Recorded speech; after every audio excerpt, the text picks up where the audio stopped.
Theme song. Hey everybody, welcome back to Make Better. I'm your host Nick 101, and so recently I did a Rest in Peace Betty White video. Before that I did a Rest in Peace Norm Macdonald video. One thing that I did miss, leave it aloud everybody. Of course now that I push play, she's going to start making noise, as per the brand, so just ignore that. But yeah, so in between Norm Macdonald and Betty White, amongst other celebrities, there was Sidney Poitier, who was the first black man to win an Oscar. I didn't, do a video for him because he was kind of just a little bit ahead of my time. I thought that it was noteworthy, that I should mention him definitely because, much like Jackie Robinson for baseball, he was a groundbreaker. But I didn't know too much about him, and so I didn't really do a video. And then I come to find out, technically it was yesterday, so Bob Saget died. And so I was like, crap, now I gotta make a rest in peace, Bob Saget video. And no, I don't. I realized that if I do that for everyone, that's gonna be just too many videos, and it's not like I'm going to be putting anything out there that people haven't already. I did definitely consider it though, because much like with Betty White, I feel like that there's some people that only know Bob Saget from one of a few different, things. Like, so some people would only know him from Full House or the reboot Fuller House. Which honestly, why would you be watching Fuller House if you weren't familiar with the original Full House in the first place? America's Funniest Videos, which I think has had like 2 or 3 other hosts since then.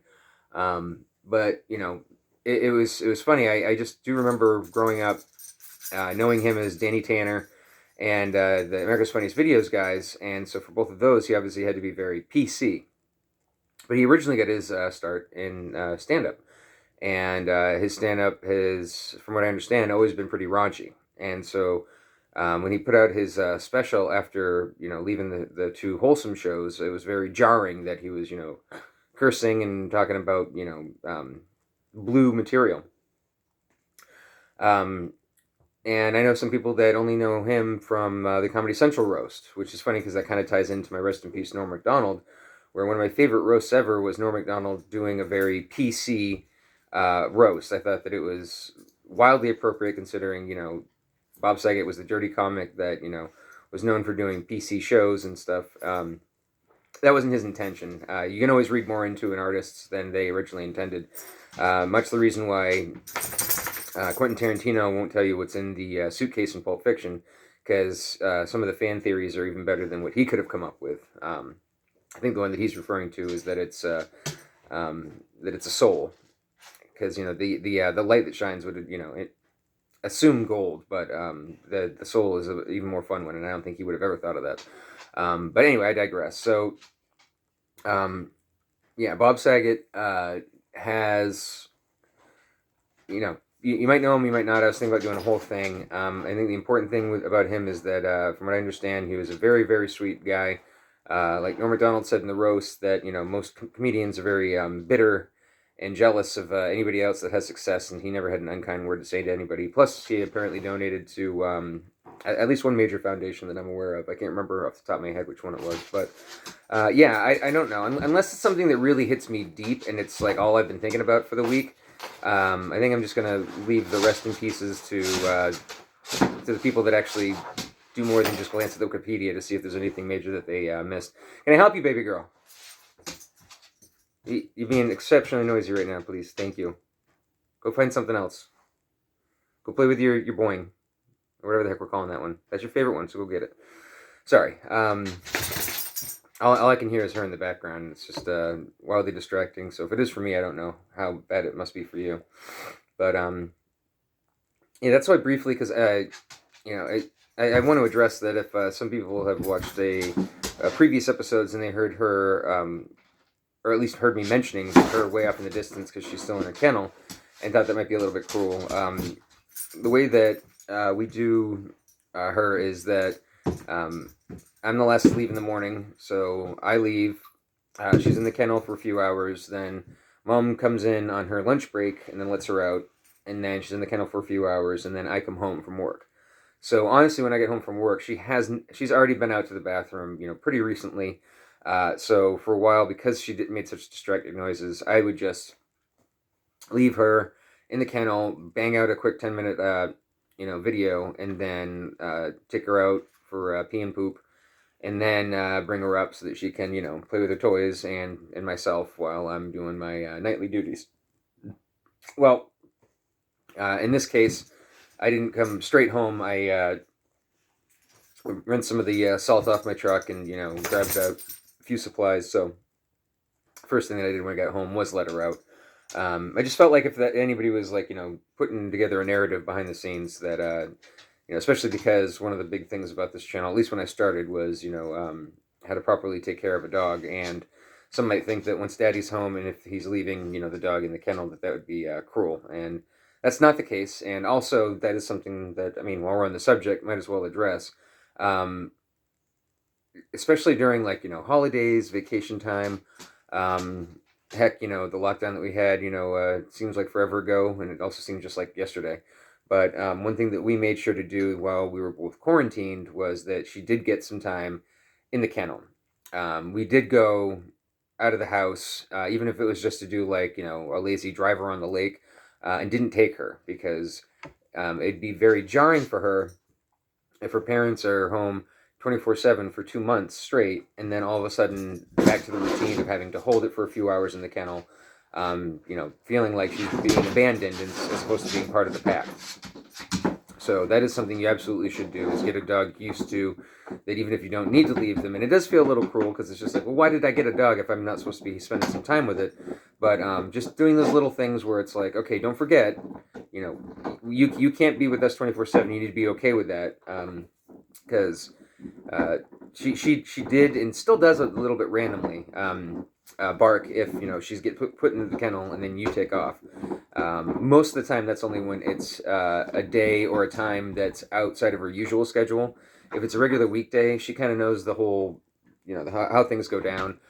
She seems more than happy to, especially because she usually gets, something to occupy her when she's in the kennel, like whether it be a Kong full of treats or something, or one of her favorite chew toys, like the one that she's gnawing on right now in the background, very noisily.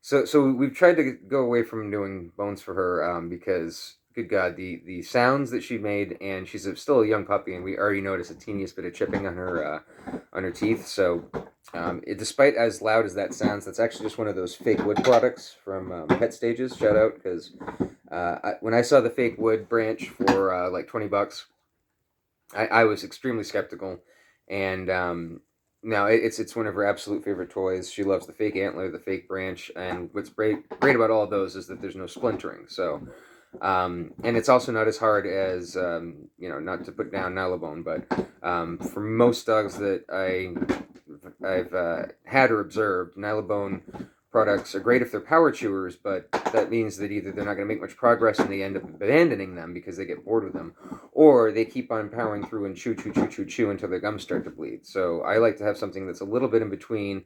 So it's hard enough, it's harder than rawhide and safer, because you obviously, once it gets down to the last chunk, you just throw it away so they don't have to accidentally swallow it. But she does make progress on it, and I'm talking, it takes months and months for her to make progress, but I feel like it's a good happy in between where I don't feel like she's going to be chipping her teeth off like she would with a bone. I don't feel like she's going to just be done in a few minutes and just get a bunch of empty calories and potentially an impacted stomach like she does with rawhide. So and again, it's safer than an actual branch or an actual antler or a cooked bone, in that it's not going to splinter and harm her. So I've mentioned it in a previous dog episode, but just in case you missed it, that's definitely one that I still stand by even after years of trying different stuff out, because I've actually rescinded a lot of stuff that I said before when I first started out dog training, because I didn't know any better, and I still learn things to this day, like it makes so much sense where we don't have to act like an alpha dog in order to get proper training, because now excuse, excuse me. Now a lot of scientists are saying, well, we were actually mistaken with the whole alpha dog thing. Actually, what it is most packs are just like the mom, dad, and kids, and so the dad being the biggest wolf is the biggest, most experienced wolf is he's going to take the lead, be out in front, kind of keep everybody in line. So that's kind of what they get from the alpha behavior. Every pack does not necessarily need to have an alpha one, but having said that, it is still a good idea that there is some, in the back of their head stuff where if there are two very dominant dogs and they have decided between the two of them that one of them is the alpha, the pet parent needs to recognize that and act accordingly. They don't need to act like an alpha themselves, but if there is an alpha between the two dogs, they do need to make sure that they are letting, like, say, for instance, the alpha walk out the door first as opposed to the beta. Just little things like that will mean, okay, so they're on board. We don't need to fight about it anymore. Now all of our fighting will be playful. So I don't know how I went from celebrity deaths to dog training, but that's just kind of how it goes on this. It's kind of like the Chrissy Chaos podcasts. I don't go into it with an actual script. Maybe if I was more like Yanis Pappas, then it might be a little bit better of a podcast. But for right now, it's just kind of more of a weekly diary to check in, not only with you, but with myself. And this week finds me still plugging along, living life, doing okay. Hopefully you are too. And if you're in a similar area than I am, try and keep warm. If you're not in a wintry area, then try and keep cool, or just try and deal with the crazier weather that we're getting. Be safe if there's a flood warning. Stay out of the heat if there's a heat wave and a drought. And I will see you next week. And I appreciate you.